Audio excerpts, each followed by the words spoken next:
विस्तार से भारतीय डाक सेवा अपने ग्राहकों को अधिक सुविधाएं प्रदान करेगी। इसके लिए भूमिगत को बैंकिंग सेवाएं प्रदान करने के लिए भारतीय डाक भुगतान बैंकों की स्थापना की जाएगी। 1 सितंबर से सेवा बुल्ढाना जिले में 650 थानों और 5 स्थानों पर शुरू की जाएगी। ऐसी बैंकिंग सुविधाएं में डाकिया एक विविध मार्ग पर पहुंच गई। त्यांना पेमेंट मिळणार आहे, विद्यार्थ्यांना याचा फायदा होणार आहे। त्यांचे डायरेक्ट बेनिफिट ट्रान्सफर स्कीम आहे, RTGS आहे, NEFT आहे। बँकेत आता ज्या आपल्याला सुविधा मिळतात त्या पूर्णपणे IPPB मार्फत देण्यात येणार आहे। डोर स्टेप बँकिंग, बँक आपल्या दारी। आतापर्यंत प्रत्येक ग्राहकाला बँकेत यावं लागते, आता बँक ग्राहकाच्या घरी जाणार आहे। त्याच्यामुळे त्याचा वेळ आणि पैसा वाचणार आहे आणि सुविधा त्याच्या घरीच मिळते। बुलढाणा जिल्ह्यात किती शाखा? बुलढाणा जिल्ह्यामध्ये बुलढाणा ब्रांच आणि 4 ॲक्सेस पॉईंट, चैतन्यवाडी उपडाकघर, चिखली उपडाकघर, रायपूर ब्रांच पोस्ट ऑफिस आणि Pimpalgaon Sarai branch post office या ठिकाणी उद्या 1 तारखेला या शाखा सुरू होणार आहेत। पोस्टपेड बँकेमध्ये खाते उघडण्यासाठी नेमकी काय प्रक्रिया राहील? खाते उघडण्याची प्रक्रिया फार सोपी आहे।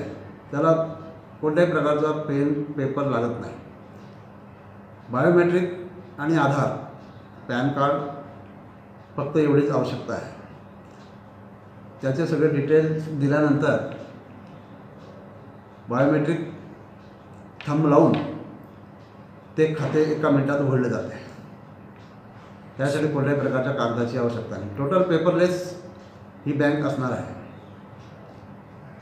आणि शहरापेक्षा ग्रामीण भागामध्ये त्याचा जास्त फायदा होणार आहे, कारण बँका फार तर मोठ्या गावांमध्ये आहेत, छोट्या खेड्यांमध्ये बँका नाही आहेत। आणि चंद्रपुर जिले में जीवन के साथ खेल रहे हैं चंद्रपुर के बड़े उद्योग।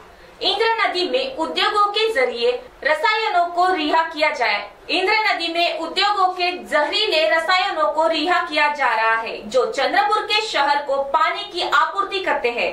इन रसायनों के कारण मछलियों की मृत्यु हो रही और पीने का पानी घातक बन रहा है। पोलीस स्टेशनला कंप्लेंट केलेली आहे लेखी, आणि हे multi organize private limited company हे रासायनिक द्रव्य आणि जो डिस्ट्रॉय करायचे हायजेट डस्ट आहे केमिकल, तो सरासर नाल्यामध्ये टाकून राहिलेला आहे। तो नाला इरण नदीच्या पात्राला जाऊन जोडून चंद्रपूरकरांना पिण्याकरिता यूज करणारं पाणी आहे, आणि त्यांच्या आरोग्याशी हे उद्योगधंदे छेड करून राहिलेला आहे। त्यामुळे आम्ही प्रशासनाशी आणि पोलीस प्रशासनाशी दोघांशी कंप्लेंट करून त्यांच्यावरती कडक कारवाई करावी, गुन्हा दाखल करावा आणि त्या कंपनीला संपूर्ण उद्योगावरती बंदी लादण्यात यावी, हे आमची प्रशासनाला। डॉक्टर नरेंद्र दाभोलकर की हत्या में अभियुक्त को गिरफ्तार किया गया। नालसोपारा से सनात से बड़ी संख्या में हथियार जब्त किए गए। आतंकवादियों के खिलाफ साजिश तेजी से चल रही है। सामाजिक कार्यकर्ता श्याम मानव ने व्यक्त किया है कि संतान और हिंदू जन जागृति समिति जैसे किसी अन्य व्यक्ति ने किसी अन्य संगठन पर प्रतिबंध नहीं लगाएंगे। आता आपण सध्या बघतोय की जे काही लोक पकडली गेली आहेत सनातनची, आणि ATS चे तपास करते त्या माध्यमातून अनेकांचे नाव हिट लिस्टवर आहे। त्याच्यात तुम्हाला तर सिक्युरिटी ऑलरेडी आहेच, तुमचंही नाव त्याच्यात येते। या सगळ्याकडे तुम्ही पहिल्यांदा तर कसं बघताय? एकतर माझं नाव हिटलिस्टवर समजा जाहीर झालं आज किंवा लक्षात आलं, त्यात काही मला आश्चर्य वाटलं नाही, कारण मी सुरुवातीपासून सनातन संस्था, हिंदू जनजागरण समिती या संघटनांच्या हिटलिस्टवर आहे। 2005 मध्ये महाराष्ट्रामध्ये विधानसभेमध्ये जादूटोणा विरोधी कायदा संमत झालेला होता। त्यावेळेस 100 पेक्षा अधिक आमदारांशी, सगळ्या पक्षप्रमुखांशी मी बोललो होतो, आणि मग सगळ्यांचं समर्थन मिळवल्यामुळेच तो कायदा विधानसभेमध्ये संमत झालेला होता। तेव्हाच या लोकांच्या लक्षात आलं की हा माणूस सगळ्यांना आतून भेटतो, पटवतो आणि कन्व्हिन्स करून या पद्धतीनं समर्थन मिळवतो, आणि ते ज्यांना आपल्या पक्षाचे लोक मानत होते किंवा आपले मानत होते ते भाजप आणि शिवसेनेच्या लोकांनी त्याला समर्थन दिलं, आणि त्यामुळे स्वाभाविकच ते चिडलेले होते। आणि त्यांनी 2006 मध्ये पुण्याच्या बालगंधर्व रंगमंदिरामध्ये माझा कार्यक्रम सुरू असताना मला पिचकून मारून टाकण्याचा प्रयत्न केला।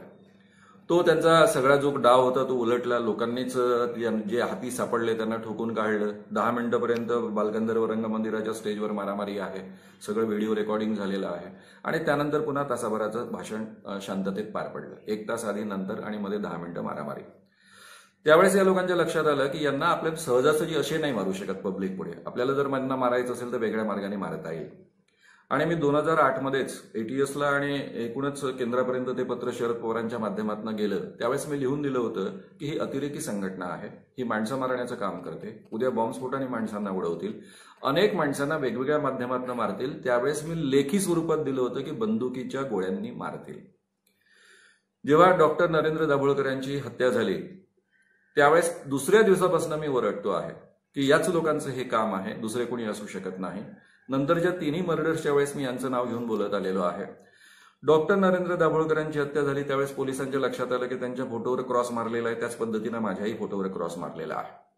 2016 मध्ये एक घटना घडली, ज्यावेळेस त्याला पकडलं गेलं समीर गायकवाडला, त्यावेळेसची ही घटना आहे. त्यानिमित्तानं मी क्राईमच्या डीजींना भेटायला गेलो होतो, महाराष्ट्राचे जे प्रमुख असतात क्राईम ब्रँचचे, त्यांना भेटायला गेलो होतो.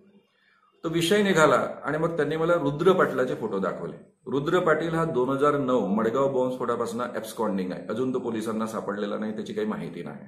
तो खबरों में आज के लिए इतना ही. MNS न्यूज लाइव देखने के लिए MNS इंडिया प्ले स्टोर से आज ही डाउनलोड करें और हमारे MNS न्यूज लाइव चैनल को सब्सक्राइब करें. धन्यवाद.